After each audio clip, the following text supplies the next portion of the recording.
그러면 이런 믿음으로 말미암아 사는데 이 참된 믿음에는 어떤 요소가 들어있느냐? 참된 믿음에는 약속이 들어있다는 것입니다. 가장 큰 요소입니다. 바로 로마서 4장 16절 보게 되면 이런 말씀하죠. 바로 우리가 그 그리스도 안에서 상속자가 되는 그것이 은혜를 속하기 위해서 믿음으로 된 것이다. 다시 말해서 우리가 하나님의 후사가 되고 자녀가 된 것은 믿음으로 된 것이라는 겁니다. 믿음으로 된 것인데 이것은 다 그 약속을 그의 모든 후손들에게 굳게 하려 하십니다. 약속을 굳게 하려고 믿음으로 상속자가 되게 한 것이라는 거예요. 그러니까 우리가 상속자가 된 믿음, 참된 믿음에는 약속이 굳게 서 있어야 되는 거예요. 그 약속이 굳게 서 있지 않게 되면 우리의 믿음이 흔들리게 됩니다. 왜 어떤 사람들이 믿음을 가졌다가도 또 열심히 봉사도 잘하고 그 믿음으로 열심히 섬기기도 잘한 것 같거든요. 우리가 볼 때는. 그런데 그럼에도 불구하고 어느 날 슬쩍 믿음을 떠나버린 이유가 뭘까요? 믿음과 상관없이 정말 믿음을 배신한다고 그럴까요? 이렇게 하는 이유 뭘까요? 그것은 바로 다른 것이 아니라 바로 약속이 그 안에 살아있지 않기 때문입니다. 믿음 안에 약속이 굳어져야 되는 거거든요. 약속이 굳게 그 안에 자리 잡아야 되는데 그 약속에 자리 잡지 않고 이제 그거를 끝나버리니 이제 온전한 역사를 이루지 못하게 되는 거죠. 우리도 주님 안에서 믿음의 이런 약속으로 확실해지는 성도가 되시기를 바랍니다. 할렐루야. 그럴 때 우리가 비로소 우리 영혼이 이제 확실한 믿음이 생기게 되는 것이죠. 그래서 로마서 4장 20절 보면 믿음이 없어서 하나님의 약속을 의심하지 말고 믿음이 견고해져서 하나님께 영광을 돌리라 이렇게 말합니다. 믿음이 없으면 약속을 의심하게 된다는 거예요. 네? 그 믿음이 없어 의심하면 안 된다는 거예요. 네? 정말 믿음이 있어서 약속을 신뢰하고 또 마침내 믿음이 견고해서 하나님께 영광을 돌려야 된다 이렇게 말씀하고 있거든요. 우리 모두가 믿음이 견고해져서 우리 하나님께 영광 돌리는 그런 성도가 되시기를 예수님의 이름으로 부탁을 드립니다. 할렐루야. 그래서 우리가 가진 신약시대에 우리가 가진 믿음에 대해서 히브리서 10장 11장 39절 40절에 이렇게 말씀합니다. 이 사람들 구약시대 사람들을 이렇게 말합니다. 이 사람들은 다 믿음으로 말미암아 증거는 받았으나 약속된 것은 받지 못하였다 이렇게 말합니다. 구약 성도들의 믿음은 증거는 받아서 어떤 증거를 받았을까요? 바로 율법을 통해 증거는 받은 거죠. 또 뿐만 아니라 제사를 통해 증거는 받은 거죠. 그러나 그게 약속된 것을 완전히 받은 것이 아니라는 거예요. 그 예표와 같은 상황이 된 거예요. 예표를 받은 것과 똑같은 거죠. 그러나 신약에 우리는 증거만이 아니라 약속된 것을 받았다. 40절에 보면 이는 하나님이 우리를 위하여 더 좋은 것을 예비하셨은즉, 그러니까 하나님이 우리를 위해서 신약시대, 우리는 신약시대 성도거든요. 신약시대 성도를 위하여 더 좋은 것을 예비하셨다는 거예요. 그러면 더 좋은 게 어떤 것일까요? 그것은 바로 약속된 것이죠. 증거가 아니라 약속된 것입니다. 약속을 받은 겁니다. 우리가 아니면 그들로 온전함을 이루지 못하게 하려 하십니다. 우리가 가진 약속된 것으로 인해서 우리가 믿어서 우리가 가진 것으로 그들도 온전하게 될 수 있게 만들어 주신 거예요. 우리는 주님 안에서 우리가 철저히 정말 이 약속된 확실한 믿음을 발휘하는 성도가 되시길 바랍니다. 할렐루야. 아멘. 그러면 참된 믿음의 약속이 분명해야 하는데 그 믿음 안에 믿음으로 말미암아 그런 믿음으로 이제 어떻게 되었느냐? 성경은 이렇게 믿음으로 말미암아 로마서 갈라디아 3장 앞부분 쭉 보면 7절에 보면 믿음으로 말미암은 자들은 하나님의 자손인 줄 알라. 이게 약속이거든요.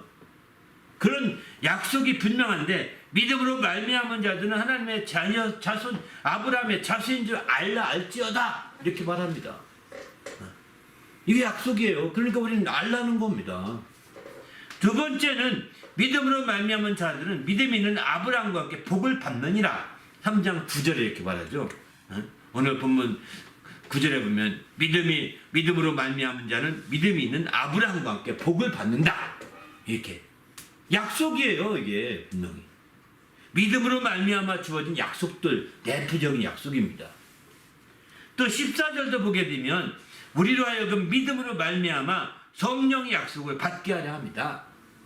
마침내는 이제 믿음으로 말미암아 성령 약속까지 받게 이렇게 하신다는 것입니다. 그러니까 우리가 믿음으로 얻을 수 있는 이런 대표적인 약속들 가운데 아브라함을 통해서 이제 그 자손이 되고, 또 아브라함과 함께 믿음으로 말미암아 복을 받고, 또 마침내는 성령의 약속까지도 받게 이렇게 되는, 다 이게 믿음으로 이루어지는 것들이거든요. 이런 놀라운 주의 믿음의 역사가 이어지는 성도가 되시길 바랍니다. 할렐루야. 아멘. 그래서 우리 자신이 이 믿음에 대한 적극적인 믿음을 발휘하셔야 되는 거예요.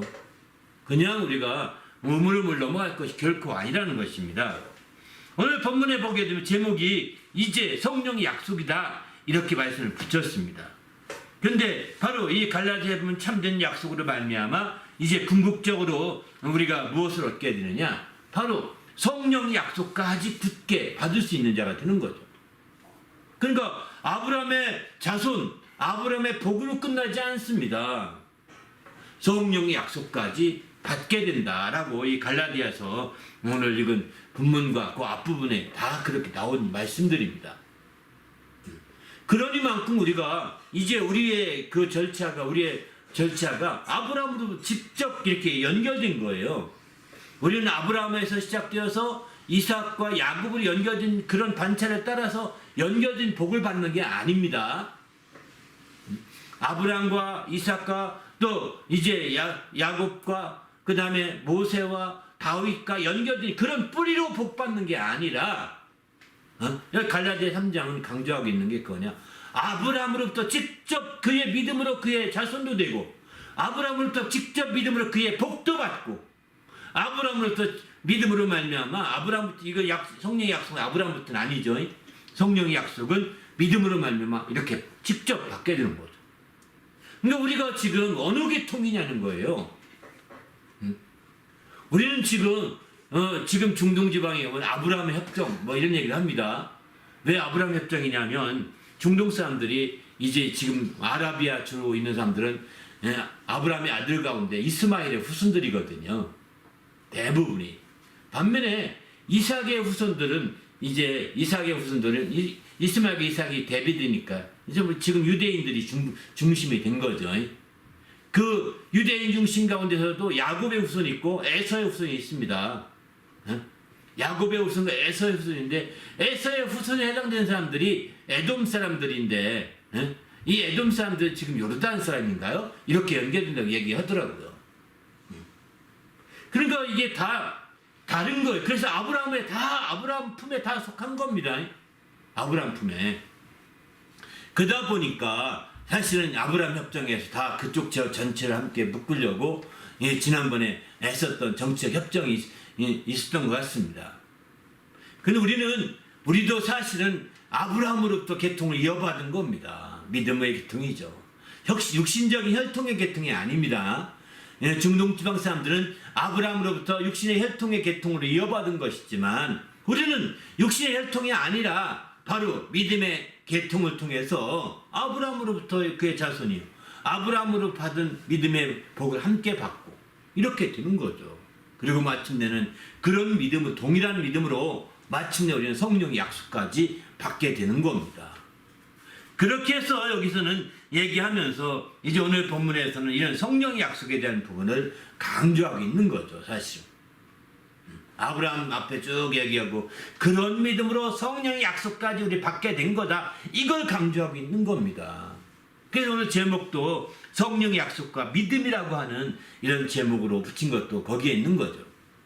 우리는 주님 안에서 이제 정말 우리의 믿음의 계통이 유대인도 아니요, 이스라엘 사람도 아니요, 유대인이면 지금 유다 지파 사람의 뜻이거든요. 또 이스라엘이 하면 지금 야곱의 지파 중심이죠. 야곱의 12지파 중심이죠. 이스라엘도 아닙니다. 우리는 아브라함의 계통이에요, 사실. 그렇게 해서 우리가 하거든요. 아브라함의 계통의 사람들을 성경에서는 뭐라고 부르는지 아십니까? 히브리인이라고 표현합니다. 히브리. 강을 건너왔다 해서 본토를 떠나서 강을 건너왔다고 해서 강을 건너다는 의미가 히브리라는 뜻이 있다고 그러거든요. 히브리인이라고 표현하죠. 그러니까 우리가 신약에 와서 우리가 히브리서를 강조하는 것도 그런 의미가 있는 것입니다. 히브리서라는 것은 바로 아브라함의 계통을 직접 이어받은 것이다. 우리는 그런 신앙이다. 이렇게 강조하는 거거든요. 거기서 뭐 율법도 얘기하고 성전도 얘기하고 제사도 얘기하지만 우리는 아브라함도 직접 받은 거다. 특별히 아브라함이 축복받았던 멜기세덱이 있는데 멜기세덱에 바로 이제 반차를 따른 게 누군지 아시냐? 예수님이다. 우리는 그 예수님의 반차를 따른다 라고 말하고 있는 거죠. 어쩌면 우리보다 더 앞선 한 단계 더 앞선 것을 얘기하고 있는 거죠. 우리는 그 예수를 믿는 자들이니까요. 그래서 히브리서는 아주 히브리인들에게 저희는 유대인도 아니요 이스라엘인도 아니요 히브리인이다 이걸 강조하려고 하는 거예요. 사실은 아브라함에 초점을 둬야 된다. 왜? 아브라함이 믿음으로 말미암아 의를 얻었기 때문에 우리도 마찬가지로 믿음으로 말미암아 의를 얻게 되어 이렇게 되는 것이다 라고 얘기하고 있는 거죠. 우리도 주님 안에서 확실한 이런 믿음을 가지시고 담대히 나가는 성도가 되시길 바랍니다. 할렐루야.